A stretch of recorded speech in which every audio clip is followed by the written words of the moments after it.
What is up guys, Tired here, and welcome to another character explained video featuring the main antagonist of Final Fantasy VII, Sephiroth. Before I begin, I would like to give a quick shout out to the creators of the DissidiaDB.com website, as well as the Tonberry Troop from the DFFOO subreddit, as most of the information that I will be sharing with you guys came from them. So yeah, without further ado, let's go check out his kit. So Sephiroth is a DPS. That's it. Plain and simple. He does tremendous amounts of single target damage, while his EX skill does AoE damage and has the ability to reduce the enemy's brave to 0. Onto his skill 1 fervent blow. At base form is a 10-hit melee brave attack. Giving him his fervent blow extend passive makes the skill trigger an HP attack every 5 brave hits, meaning he will be doing 2 HP attacks with this skill. It also gains an additional use as well as increased brave potency. It has low action delay, and do take note that if Sephiroth has his Genova buff active, this skill will grant 2 additional stacks of his buff. Equipping his 15 CP weapon passive gives the skill an additional raise in brave potency. This skill is actually recommended to be used first instead of Octa Slash. That way, Sephiroth's max brave will be higher compared to when Octa Slash is used first. So for more information, I've linked a video from another DFFOO content creator, Jin Lee, as he provides more information with regards to this skill. His skill 2 Octa Slash is a 7-hit melee brave plus HP attack that grants 1 permanent stack of the Genova buff.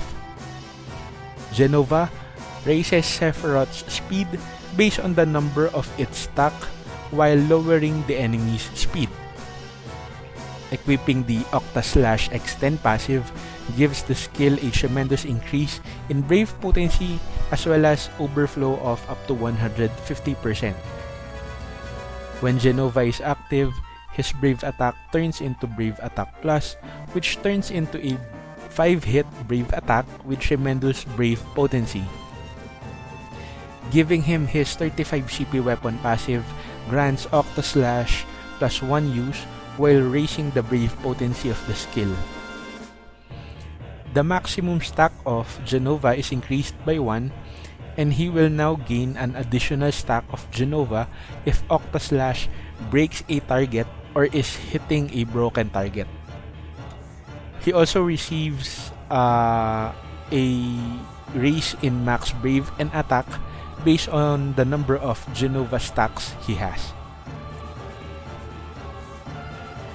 Mako Katana, his EX weapon, gives him the ability to cast Black Materia. This attack sets the enemy's brave to 0, except broken enemies of course.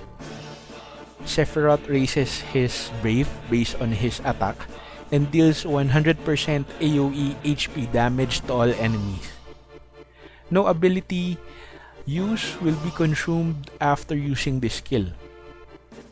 Sephiroth will also be granted a stack of his reunion buff for 6 turns, which raises his max brave and provides him brave regen based on the number of reunion stacks he has.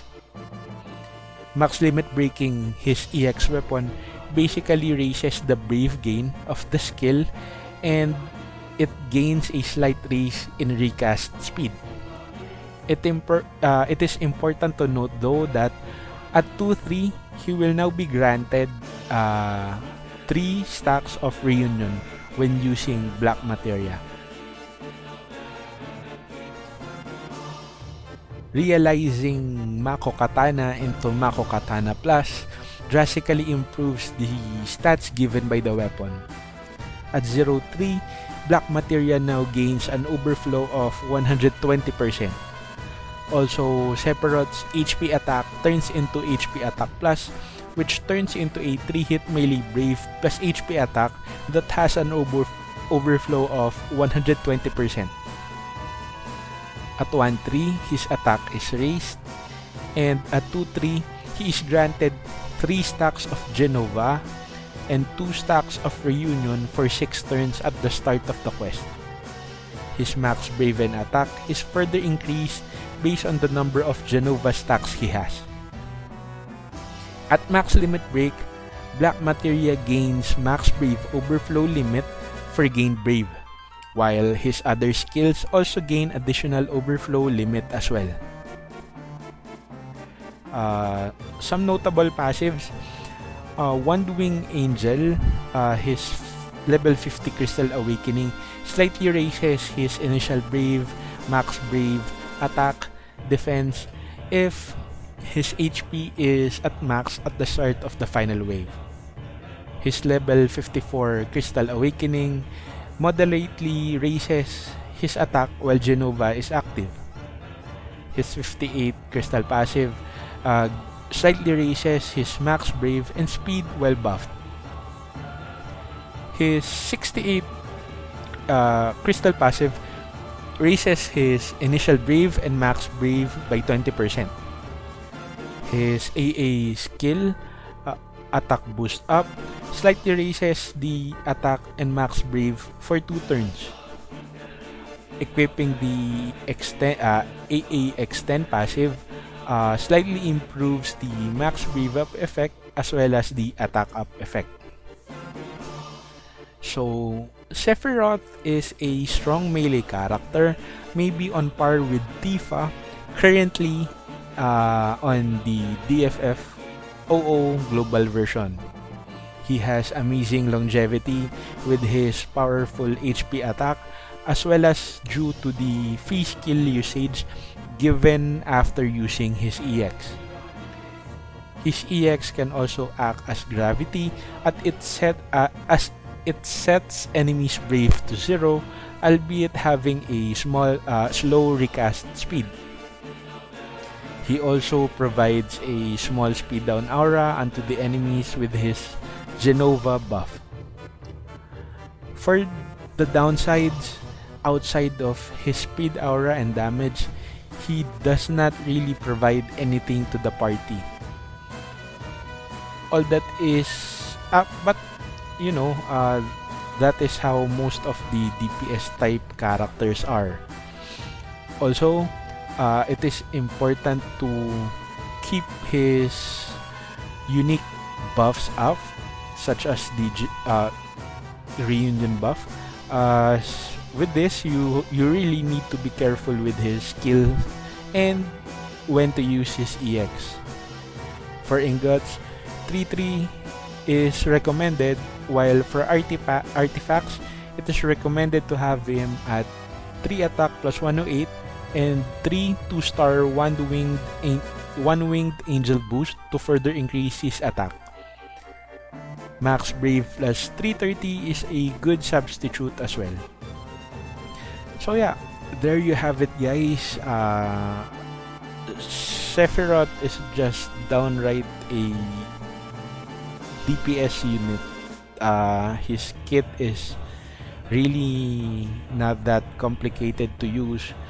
However, it is important that he has both his Genova and Reunion buff for him to truly be effective.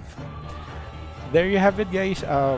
I personally have him built up and I'm having fun using him in the current CPU raid. I hope you guys are having fun with him as well.